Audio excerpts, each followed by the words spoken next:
నగరంలో ట్రాఫిక్ సమస్య అస్తవ్యస్తంగా తయారైంది. వాహన చోదకులు అడ్డదిడ్డంగా రోడ్డుపైనే వాహనాలు నిలుపుదల చేయడంతో ఇటువంటి సమస్యలు తలెత్తుతున్నాయి. అంతేగాక నగరంలో షాపింగ్ కాంప్లెక్స్లకు సరైన పార్కింగ్ లేకపోవడం వలన వాహనాలు రోడ్డుపైనే నిలిపివేయవలసిన పరిస్థితి తలెత్తుతోంది. ట్రాఫిక్ పోలీసులు సరైన చర్యలు తీసుకోకపోవడం వల్ల ఇటువంటి సమస్య ఉత్పన్నమవుతుందని పలు విమర్శలు వినబడుతున్నాయి. నగరంలో జాతీయ రహదారి పక్కనే ఉన్న సర్వీస్ రోడ్లు పార్కింగ్ ప్రదేశాలుగా మారాయి. రాంవర్పాడు నుంచి బెంజ్ సర్కిల్ మీదుగా కృష్ణలంక కట్ట వరకు ఉన్న సర్వీస్ రోడ్లలో ఈ పరిస్థితి స్పష్టంగా కనిపిస్తోంది. ఈ రోడ్లలో షాపుల సంఖ్య విపరీతంగా పెరగడంతో షాపింగ్ చేయడానికి వచ్చేవారు తమ వాహనాలను రోడ్లపైనే నిలుపుతున్నారు. 5వ నంబర్ జాతీయ రహదారికి ఇరువైపులా ఈ సమస్య ఉండటంతో స్థానికులు రాకపోకలు సాగించడానికి ఇబ్బందులు పడుతున్నారు.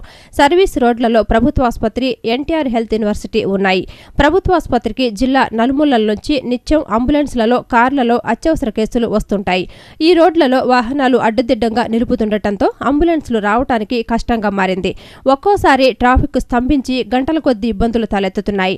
షాపింగ్ మాల్స్, కాంప్లెక్స్లు, సినిమా థియేటర్ల వద్ద అనధికారికంగా వాహనాలు పార్కు చేస్తున్నారు. లారీలు ఇక్కడే ఆపుతుండటంతో సమస్య మరింత జటిలంగా మారింది. కృష్ణా తీరాన వెంచేసి ఉన్న శ్రీ ప్రత్యేక శనేశ్వర స్వామివారి ఆలయంలో శని త్రయోదశిని పురస్కరించుకుని ప్రత్యేక పూజలు నిర్వహించారు. భక్తులు విశేష సంఖ్యలో తరలివచ్చి స్వామివారి ప్రీత్యార్థం తైలాభిషేకాలు నిర్వహించి తిలాదానాలు చేశారు. శని త్రయోదశి నాడు శనేశ్వర స్వామివారికి అభిషేకాలు నిర్వహించిన వారికి సకల శుభాలు చేకూరతాయని ఆలయ అర్చకులు వివరించారు. కృష్ణా తీరంలో సీతమ్మవారి పాదాల వద్ద వేంచేసి ఉన్న శ్రీ ప్రత్యేక శనేశ్వర స్వామివారి ఆలయం శని త్రయోదశి సందర్భంగా భక్తజనంతో కళకళలాడింది. వేకువ జాము నుంచే తరలివచ్చిన భక్తజనం స్వామివారిని దర్శించుకుని విశేష తైలాభిషేకాలు నిర్వహించారు. స్వామివారి ప్రీత్యార్థం విశేషార్చనలు నిర్వహించారు. ఈ సందర్భంగా ఆలయ ప్రధాన అర్చకులు టి శ్రీమన్నారాయణమూర్తి మాట్లాడుతూ శని త్రయోదశిని పురస్కరించుకుని స్వామివారికి ఉదయం సుప్రభాత సేవ అనంతరం విశేషార్చనలు నిర్వహించామన్నారు. శని త్రయోదశి నాడు స్వామివారి ప్రీత్యార్థం తైలాభిషేకాలు నిర్వహించి తైల దానాలు చేసిన వారికి శనిదేవుని కృప లభిస్తుందని ఆయన వివరించారు.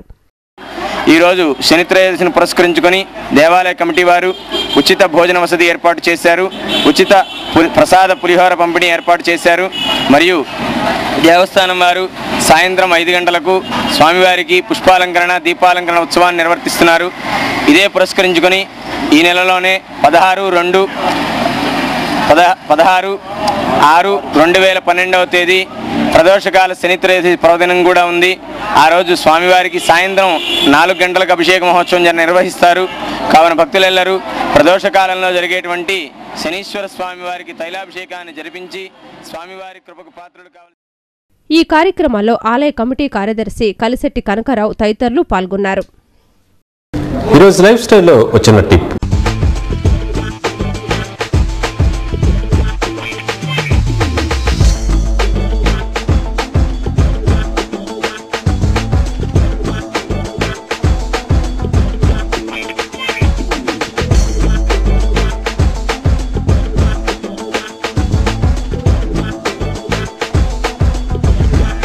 వేసవి వచ్చిందంటే ఎండల సంగతి అలా ఉంచితే తీయగా నోరూరించే మామిడి పండు ఎక్కడ చూసినా దర్శనమిస్తుంది.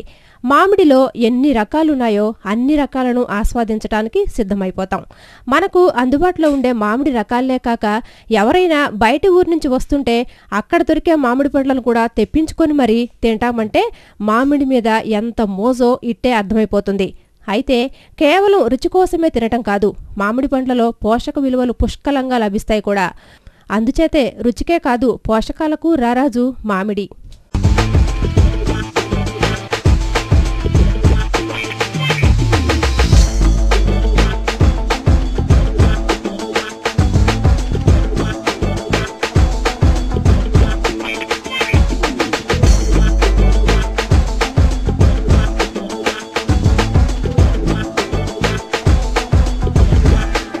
వార్తలు ముగించే ముందు ముఖ్యాంశాలు మరోసారి.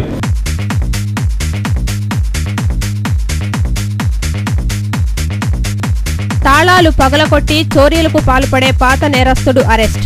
7 లక్షల విలువైన చోరీ సొత్తు స్వాధీనం చేసుకున్న పెనమలూరు పోలీసులు. పాత నేరస్తులపై నిఘా పెంచామన్న ఏసీపీ గీతాదేవి.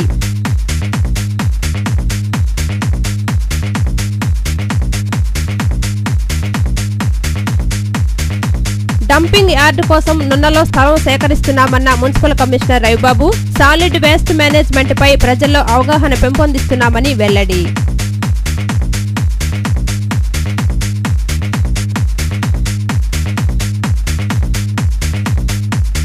పుత్ర ప్రేమతో గాంధారిలా మారిన విజయమ్మ. మాజీ ఎమ్మెల్సీ గంగా భవానీ ధ్వజం. వైఎస్ కుటుంబానికి కాంగ్రెస్ అన్యాయం చేయలేదని స్పష్టీకరణ.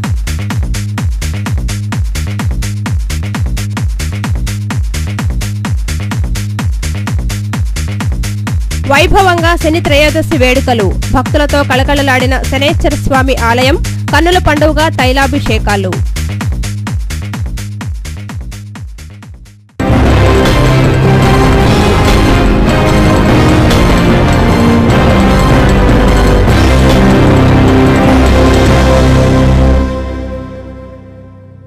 ఈ వార్తలు ఇంతటితో సమాప్తం. నమస్కారం.